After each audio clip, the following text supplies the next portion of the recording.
रसूल गिरामी वक़ार सल्लल्लाहु ताला अलैहि वसल्लम के दीवानों, आज का इंसान सुकून तलाश करने के लिए गुनाह करता है। शराब क्यों पी रहे हो? बहुत टेंशन है, थोड़ा सा रिलैक्स के लिए पी रहा हूं। ड्रग्स क्यों इस्तेमाल कर रहे हो?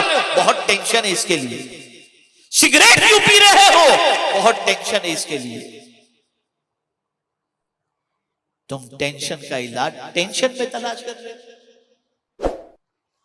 शराब पीने से टेंशन बढ़ता है, कम नहीं। जुआ खेलने से टेंशन बढ़ता है, कम नहीं होता। आओ मैं तुम्हें बताऊं टेंशन कैसे कम होगा। अगर तुम अपना टेंशन कम करना चाहते हो तो पैगंबर रहमत सल्लल्लाहु अलैहि वसल्लम ने फरमाया, जब कभी तुम्हारी तबीयत बेचैन हो, तुम सुकून चाहते हो, घर से वुजू करके मस्जिद चले जाओ और मस्जिद में दरसे कुरान की महफिल चल रही हो, उसमें जाकर बैठ जाओ। अल्लाह तुम्हारे दिल पर सुकून नाजिल फरमा देगा।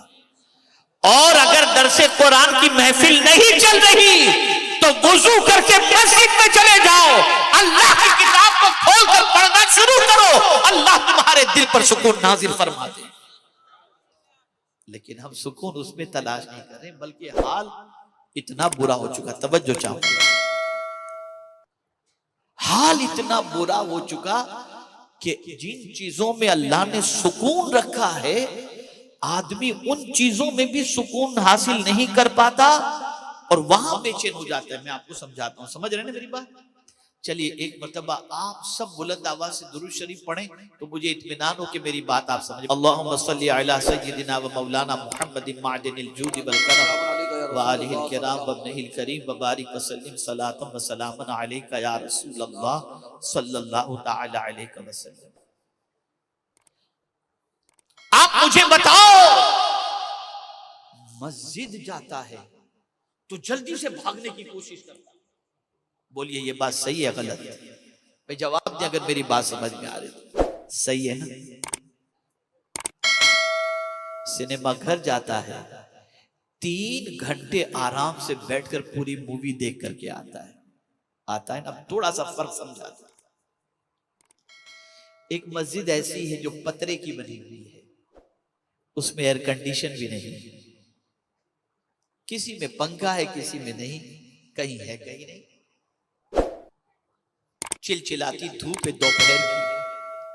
आप जोहर की नमाज के लिए गए, जब आप जोहर की नमाज पढ़ने के लिए मस्जिद में एंटर हुए, थकान थी, चेहरा बुझा बुझा सा था, मस्जिद में एयर कंडीशन भी नहीं, पंखा है भी या नहीं, आपने सुकून से नमाज पढ़ी। तवज्जो चाहूंगा, सुकून से आपने नमाज पढ़ी।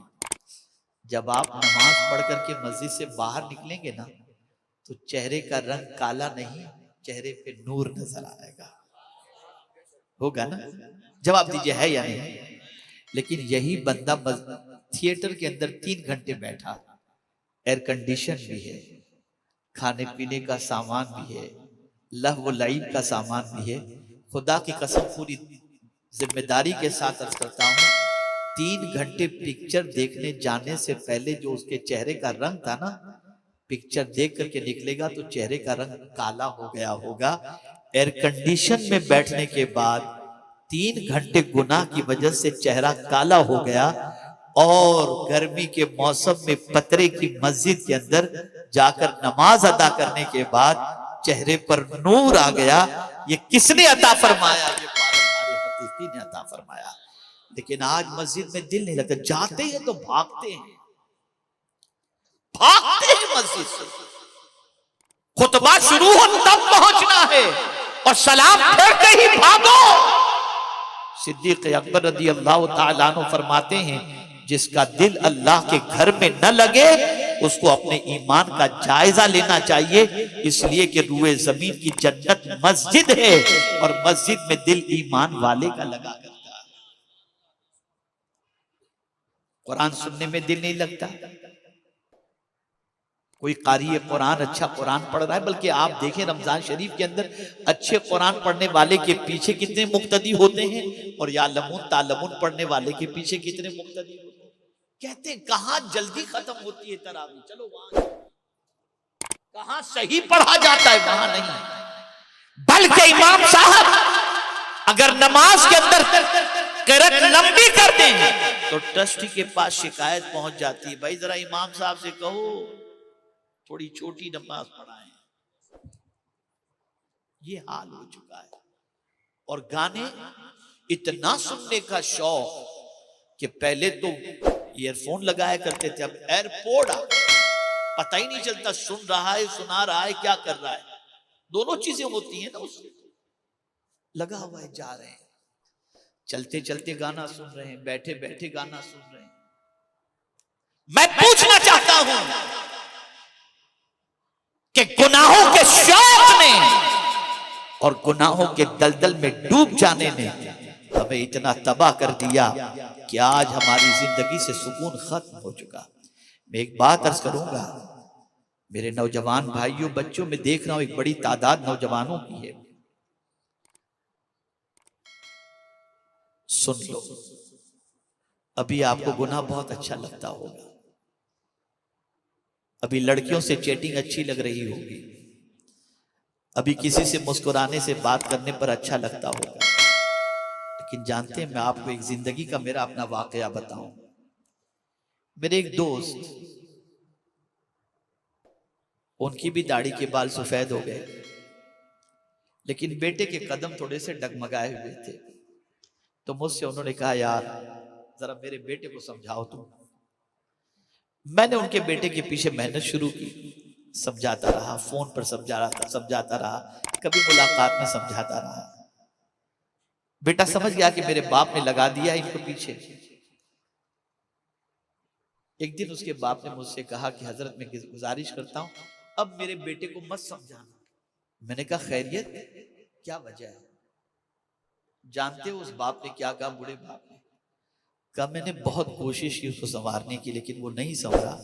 हजरत मैं क्या बताऊं, एक दिन जब मैंने उस पर शिद्दत की कि बेटे ये आवारगी अच्छी चीज नहीं है, बेटा छोड़ दो, तो मेरे ही बेटे ने मुझसे कहा अब्बा बुढ़ापे में मुझे गुनाह छोड़ने की बात करते हो, आप जवान थे तो क्या करते थे?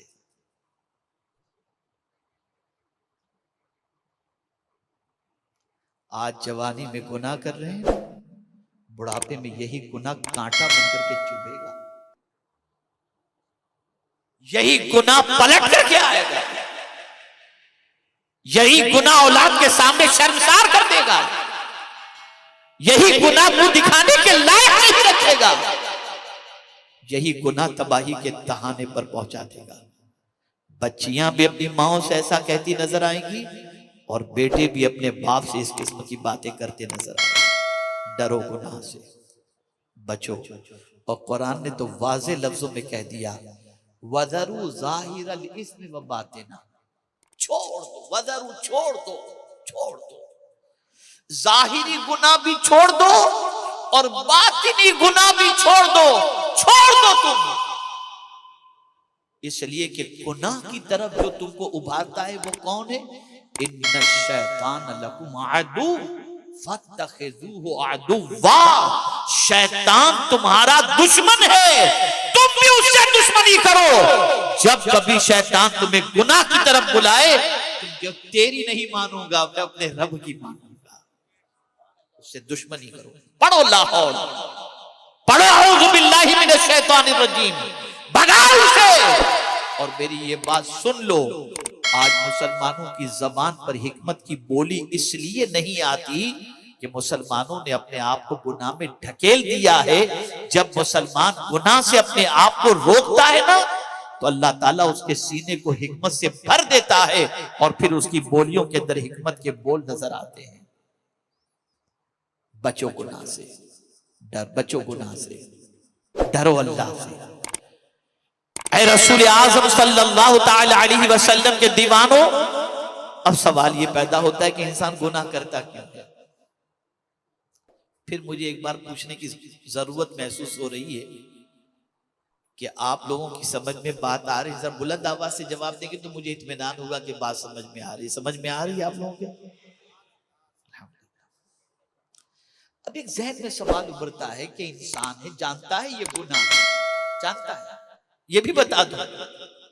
आप कहेंगे मुझे मालूम नहीं था गुनाह है। कुछ लोग कहते मुझे मालूम नहीं था कि गुनाह है। तो मैं आपसे पूछता हूं फिर छुप के क्यों कर रहे थे? अगर आप कहते हैं कि आपको मालूम नहीं था कि ये गुनाह है, तो कोई गुनाह आदमी छुप करके क्यों करता है? वो जानता है कि ये गुनाह है, इसीलिए तो छुप करके कर रहा है। और नेकी, आप जानते हो कि नेकी क्या है, इसलिए चाहते हो कि नेकी छुपी न रहे, सबको मालूम पड़ जाए, इसलिए आप नेकी को जाहिर करते हो, गुनाह को छुप। आप देखें ना, कोई गंदी पिक्चर अलल ऐलान देखता है, माँ बाप के सामने देखता है? नहीं ना, छुप करके देखेगा, इसलिए कि जानता है कि वो गुनाह है, जानता है। अब सवाल ये पैदा होता है कि इंसान गुनाह करता क्यों है? वो कौन सी चीज है जिसकी बुनियाद पर इंसान गुनाह पर दिलेर हो रहा है और गुनाह कर रहा है? तो पहली चीज, उसके दिलो दिमाग के अंदर ये तसव्वुर मिट चुका कि मरकर मुझे अपने रब को एक एक पल का जवाब देना है। जब ये तसव्वुर हटा, ये तसव्वुर नजरों से ओझल हुआ कि बंदा गुनाह में डूब गया, और जब ये तसव्वुर रहे कि मुझे अपने रब को जवाब देना है और मेरा मौला मेरे एक एक गुनाह पर मेरी पकड़ फरमाएगा, तो बंदा गुनाह नहीं करेगा। अब इसको समझाता हूं। फारूक आजम रजी अल्लाह ताला अन्हु का दौरे पाक है। आप निकले ये देखने के लिए कि अब मदीने के नौजवानों की सिचुएशन क्या है। तो सैयदना फारूक आजम रदी अल्लाह ताला अन्हु अपने साथ थोड़ा सा तोशा लेकर जंगलों बयाबान की तरफ पहुंचे। तवज्जो चाहूंगा, जब जंगलों बयाबान की तरफ पहुंचे, अल्लाह अकबर, तोशा खत्म हो चुका, खाना खत्म हो चुका। सैयदना फारूक आजम रदी अल्लाहुल मौला तबारक व तआला अन्हु जब खाना खत्म हो गया, तो आप जंगलों बयाबान में देखते हैं कि एक नौजवान बकरियां चरा रहा है। अल्लाह अकबर, आप गए उसके पास। वो नौजवान अमीरुल मोमिनीन को नहीं जानता था कि ये अमीरुल मोमिनीन है। फारूक आजम गए, उसे सलाम किया, उसने सलाम का जवाब दिया। फारूक आजम ने इरशाद फरमाया, ऐ नौजवान, मैं भूखा हूं, मुसाफिर हूं, मेरा तोशा खत्म हो गया, तू इतनी बकरियों का, ये रेवड़ बकरियों का लेकर के तू चरा रहा है, किसी बकरी का दूध दोकर मुझे थोड़ा सा दे दे ताकि मैं दूध पीकर अपने पेट की आग को बुझा लूं। अल्लाह अकबर, उस चरवाहे नौजवान ने जवाब में अर्ज किया, ऐ मुसाफिर, मैं तुझे बकरी का दूध नहीं दे सकता, इसलिए कि मैं बकरियों का मालिक नहीं, बकरियों का चरवाहा हूं, बकरियों का मालिक तो कोई और है। अल्लाह अकबर, फारूक आजम ने महसूस कर लिया कि जंगलों बयाबान के अंदर ये शख्स इस तरीके से अपने मालिक की फिक्र कर रहा है, ये कोई कामिल इंसान होगा, ये पक्का मुसलमान होगा। तो फारूक आजम ने उसका इम्तिहान लेना चाहा और इरशाद फरमाया, सुन, एक बकरी का बच्चा ज़बा करके मुझे दे दे, इसकी जो कीमत हो मुझसे ले ले, और अगर तेरा मालिक तुझसे पूछे कि बकरी का बच्चा कम कैसे हो गया, तो तू अपने मालिक से कह देना कि भेड़िया खा गया, तेरा मालिक जंगल में देखने तो नहीं आएगा ना। बस इतना कहना था। उस नौजवान ने फारूक आजम को देखकर अर्ज किया, ऐ मुसाफिर, तू जो कह रहा है कि बकरी का बच्चा ज़बा करके तुझे दे दूं और मेरे मालिक को पता भी नहीं चलेगा, सुन लो, मेरा मालिक तो मुझे नहीं देख रहा, लेकिन क्या मालिक का मालिक भी मुझे नहीं देख रहा। बस इतना सुनना था कि फारूक आजम ने सीने से लगा लिया और इरशाद फरमाया, जब तक के कलेमा पढ़ने वालों में तुम जैसे पाकीज़ा नौजवान हैं, दुनिया की कोई ताकत मुसलमानों को शिकस्त नहीं दे सकती। ये हमारी आइडेंटिटी थी, ये हमारी पहचान, ये अल्लाह की बारगाह में खड़े होने का डर, जवाबदेही का तसव्वुर। दूसरी चीज जो गुनाह की तरफ ले जाती, जब ये डर खत्म हो जाता है, ये ख्याल खत्म हो जाता है कि अल्लाह को जवाब देना है, तो फिर आप जो चाहो करो।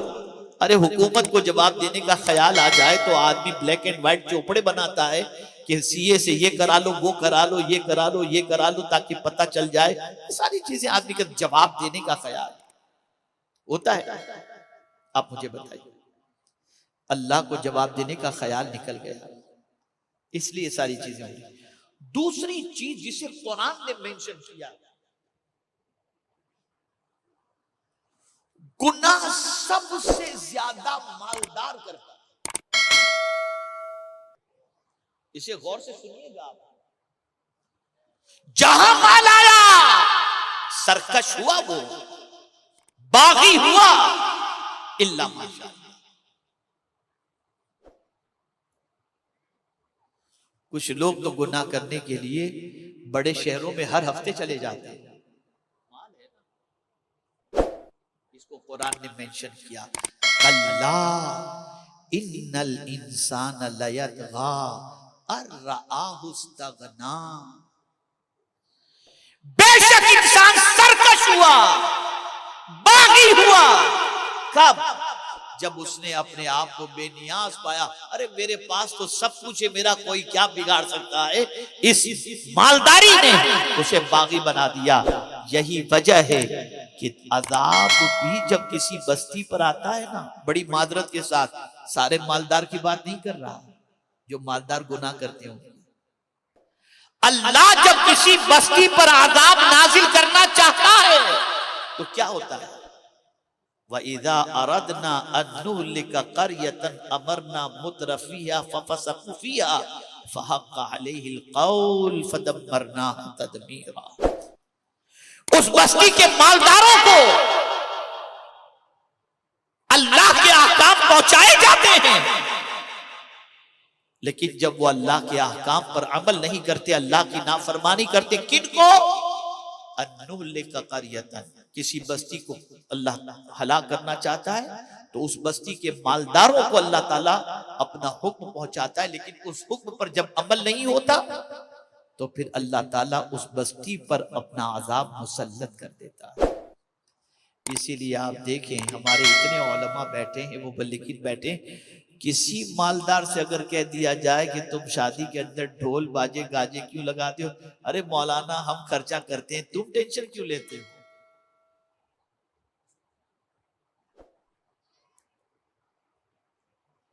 ये हाल हो चुका है।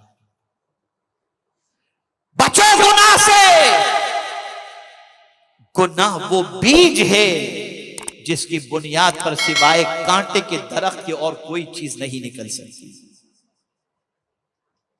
और नेकी वो बीज है जिससे सिवाय सुकून के और कोई चीज तुम्हें हासिल नहीं हो सकती। ऐ मेरे प्यारे आका सल्लल्लाहु अलैहि वसल्लम के प्यारे दीवानों, अब करना क्या है। हालांकि मैं अभी आयत के दूसरे हिस्से की तरफ आ भी नहीं पाया, खतिया और इस्मा की तरफ आया भी नहीं।